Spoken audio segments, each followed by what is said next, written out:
Olá! A palavra propósito hoje em dia está em todos os lugares.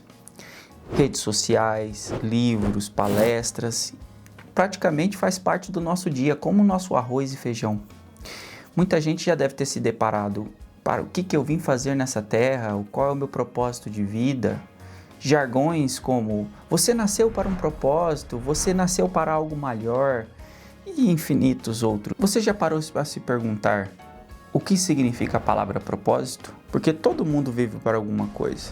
A questão não é se você tem um propósito, a questão é quem definiu ele, ou até mesmo de onde vem o propósito. Bom, antes de eu continuar, deixa eu alinhar uma coisa muito importante aqui com você. Esse canal não é sobre a minha opinião, sobre o que eu acho, se faz sentido, ou sobre ideias soltas por aí. Não é nada disso.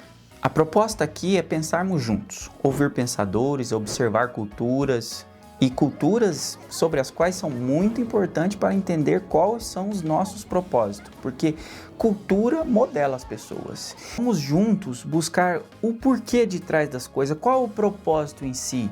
Não é simplesmente creio porque creio. Um amigo uma vez me disse que muitos vivem pelo poder da inércia. Para quem não sabe, a inércia é algo que ele tende a ficar parado porque alguma força o parou, ou se ele vai sair dali, locomover, é porque alguma força externa o teve essa impulsão. Então, aqui eu queria trabalhar a respeito disso. Será que você está onde está porque você quer estar ou porque foi condicionado a isso? Você já parou para pensar por que você faz o que faz? Então nós vamos observar culturas, comparar ideias, mas no fim das contas, a Bíblia será sempre o nosso eixo. Porque se existe um propósito por detrás da vida, ele tem que ser maior do que a minha percepção. E eu creio que da sua também. E isso não é apenas um exercício intelectual. É algo que toca a vida real. É a forma como a gente vive, escolhe e reage. Por isso, não será sobre a minha opinião incerto. E sempre que for necessário, a gente vai para a Bíblia. Bom, de uma forma bem simples, que eu possa te explicar, quando eu estiver falando de propósito, nós vamos estar falando de direção. É algo com o princípio da largada e o final.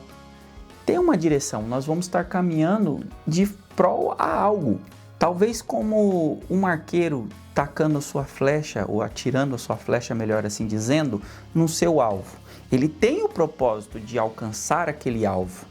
Mas as variáveis que pode sair essa flecha do seu alvo principal são muitas. Propósito é algo que guia suas escolhas, aquilo que faz você levantar todo dia, aquilo que orienta suas decisões, mesmo quando você nem sequer perceba. É algo maior, é algo que você tem paixão por fazer, sabe? E por mais que eu tenha minha viés teológica, sou um cristão, e confesso a minha fé em Cristo, estarei aqui querendo falar para todos, não simplesmente para os cristãos. E mesmo aqueles que não acreditam em Deus, vivem guiados por alguma coisa, pelo seu próprio intelecto, por dinheiro, sucesso, relacionamento. Todo mundo tem algum tipo de propósito. E a diferença não é ter ou não propósito, a diferença está de onde o propósito vem. O filósofo brasileiro Mário Sérgio Cortella define propósito de uma maneira muito interessante. Permita-me parafraseá-lo. Ele diz: o propósito é aquilo que faz com que eu faça o que eu faço, não porque alguém mandou, mas porque isso se tornou o desejo profundo do meu coração. É aquilo que faz eu acordar de manhã fazendo o que eu estou apaixonado por fazer, mesmo que o mundo desabe lá fora. Que eu continue prosperando e perseguindo aquilo que eu quero fazer para um bem meu e do meu próximo. E essa é uma definição totalmente possível. Ela mostra que o ser humano não vive por obrigação, mas por um desejo, algo que motiva, algo que está implícito dentro dele.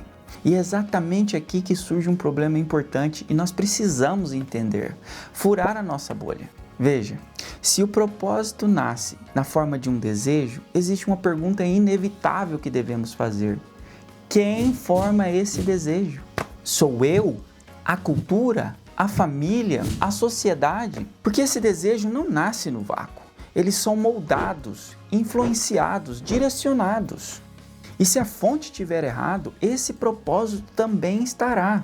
Entende a importância de saber qual e de onde vem o nosso propósito? Eu vou dar um exemplo pessoal meu. Durante minha vida, minha adolescência, parte da minha juventude, apesar de ter nascido num lar cristão, eu não conhecia Cristo de verdade. Vivi guiado por impulsos, escolhas erradas, essas das quais continuo a fazer até hoje no meu dia a dia, por desejos que pareciam certos naquele momento. Eu era e continuo sendo um pecador. Mas hoje existe uma diferença fundamental. Eu conhecia Cristo. Não é um discurso religioso, não é uma ideia bonita, mas é Cristo e esse crucificado. E foi esse encontro que começou a realinhar não apenas aquilo que eu faço, mas por que eu faço. E é aqui que a Bíblia nos ensina completamente a forma de a gente entender o pecado. Graça não é simplesmente o lugar onde eu estou. Graça é aquilo que Jesus fez por mim. No livro de Romanos, no capítulo 5, verso 20, o apóstolo Paulo escreve: "E aonde aumentou o pecado, transbordou a graça." Esse texto não minimiza o pecado. Ele não diz que o pecado não importa, mas ele mostra que o ponto de partida não é o tamanho da nossa queda, e sim a grandeza da graça de Deus. E a graça não nasce na nossa performance, ela nasce no caráter de Deus. E quando a graça nos alcança, ela começa a reorganizar tudo em nossas vidas: desejos, motivações, direção, propósito. E talvez a pergunta mais importante não seja qual é o meu propósito, e sim da onde ele vem. Porque o propósito construído, ele pode mudar, pode quebrar, pode falhar. É muito importante entendermos esse assunto.